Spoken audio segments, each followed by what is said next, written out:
नमस्कार दोस्तों, अल्फाजा diary bye DS में आपका स्वागत है। तेनालीराम की कहानियों में आज की कहानी का नाम है दो माताओं की अंतिम इच्छाएं। श्री कृष्ण देव राय की माता जी का नाम नागाम्बा था। वे वृद्धा हो चुकी थीं, कुछ समय से बहुत बीमार चल रही थीं। रायुल जी राज्य वैद्यों से उनकी चिकित्सा करवाते रहे। दिन बीतते जा रहे थे, उनकी बीमारी ठीक होने का नाम ही नहीं ले रही थी। उसकी परिस्थिति को देख रायुल जी झटपटा उठते थे। नागाम्बा ने अपने बेटे से कहा, मैं वृद्धा हो चुकी हूँ। मैंने तुम्हारे कई विजयों को देखा है। तुम्हारे जैसे पुत्र को जन्म देने के कारण मैं गर्व कर रही हूँ। अब मुझे मृत्यु से डर नहीं लग रहा है। हे माता, तुम वृद्धावस्था में भले ही हो सकती हो और मृत्यु से भी तुम्हें डर नहीं लग रहा होगा, लेकिन तुमने मुझे अपनी कोख से जन्म दिया है। क्या तुम्हारी मृत्यु की मैं इच्छा करूँगा और कुछ दिन तुम्हें जीवित देखना ही चाहूँगा। कृष्णदेव राय ने कहा। यह सुन वे आनंदित हुईं। बेटे, मुझे आम के फल खाने हैं, क्या उन्हें मंगवा सकते हो? कह पूछा। रायुल जी ने फौरन माता की इच्छा को पूरा करने को ठान लिया। अनुचरों को बुलाकर जहाँ कहीं भी आम मिले उन्हें लेकर फौरन आओ कह आदेश दिया। उनके आदेश को सुन उनका दिल बैठ गया। दरअसल वह आम के फलों का मौसम न था। कहीं भी आम नहीं मिल सकता है, लेकिन क्या कर सकते हैं। राजा की आज्ञा हुई है, अतः घोड़ों पर सवार होकर हर दिशा की ओर चल दिए। कुछ दिन बीत गए। नागाम्बा की बीमारी बढ़ गई। अंतिम समय आसन्न हुआ। वे आम के फल कहती हुई गुजर गई। अंतिम दिनों में माँ की इच्छा को पूरा नहीं कर पाया कह रायुल जी बड़े दुखी रहने लगे। रायुल जी को राजगुरु को बुलाकर सारी बात बतलाई। माता की अंतिम इच्छा को पूरा नहीं कर पाया, अतः उनकी आत्मा को शांति प्राप्त होने का मार्ग सुझाइए पूछा। राजगुरु ने सोचा विचारा। वैष्णव ब्राह्मणों को सोना प्राप्त होने का अवसर लब्ध हुआ। सोच मन ही मन आनंदित होने लगे।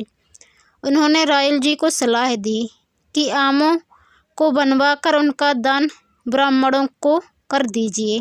उससे आपकी माताजी को आत्मा की शांति प्राप्त होगी। उसके अनुसार रायुल जी ने यह कहकर शहर में ढिंढोरा पिटवा दिया कि श्राद्ध कर्म को करने के 10वें दिन ब्राह्मणों को सोने के आमों का दान दिया जाएगा। सभी पधार सकते हैं।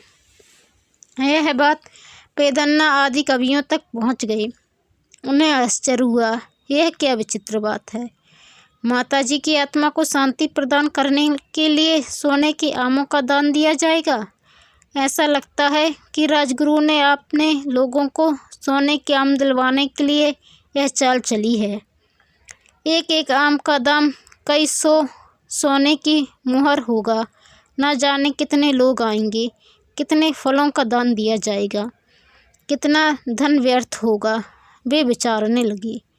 उन्होंने सोचा कि किसी न किसी तरह इस फिजूल खर्ची को रोकना चाहिए।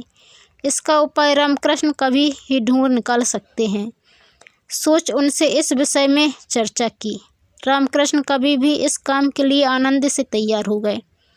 11वां दिन आ ही पहुंचा। सोने के आमों के लिए किले के मुख्य द्वार पर ब्राह्मण कतार बांध खड़े थे। मुख्य द्वार के पास एक अधिकारी था। बगल में ही कुछ अनुचर आग के चूल्हों में तपाए हुए लोहे की छड़ों से तैयार खड़े थे। उस अधिकारी ने ब्राह्मणों को देखकर कहा, हे आचार्य स्वामी गणों, रायुल जी को कौन ब्राह्मण है इसकी पहचान करनी है, ना इसलिए दगवाना होगा। जो जितनी बार दगवाएगा उसे उतने सोनों के आम मिलेंगे। यह राजाज्ञा है। कह एक एक को दागना शुरू कर दिया। कुछ लोग लोभ के कारण 2 और 3 भी दगवा रहे थे। एक एक करके अंदर जाकर रायल जी से आम को ले रहे थे। 2 बार दगवाने वाले 2 आमों की और 3 बार दगवाने वाले 3 आमों की मांग कर रहे थे, लेकिन रायल जी हर किसी को एक एक आम ही दे रहे थे। रायल जी को दागने की बात समझ नहीं आ रही थी। वे असमंजस में पड़े हुए थे। मैंने आम का दान करने का ढिंढोरा पिटवाया था, लेकिन इतने आमों का दान दूंगा तो नहीं कहा था। इस दागने के काम को किसने शुरू किया? कुछ सूझ नहीं रहा था रायल जी को। अंततः उन्हें पता लग गया कि यह काम रामकृष्ण कवि ने शुरू किया है। रायल जी को क्रोध हो आया। आम को दान देने का काम रोककर रामकृष्ण को बुला लाने का आदेश अनुचरों को दे दिया।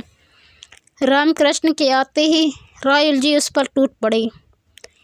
मैं देख रहा हूँ, तुमने मुझे अपयश दिलाने की ठान ली है। मैंने अपनी माता की आत्मा को शांति पहुँचाने के लिए आम को दान देने का निर्णय किया है।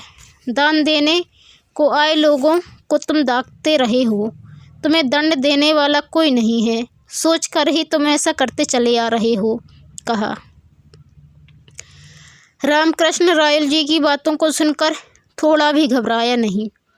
हे प्रभु, इसमें मेरी कोई गलती नहीं है। आपकी माताजी ने अंतिम समय में आम के फलों को खाने की इच्छा की थी, लेकिन उनकी इच्छा पूरा होने के पहले ही उनका स्वर्गवास हो गया। हमारे राजगुरु की सलाह पर आपने सोने के आम के फलों का दान करने का सोचा। उसी प्रकार मेरी माताजी ने भी मरने से पहले बात रोग से पीड़ित थी। वैद्यों ने शरीर दागने को कहा था।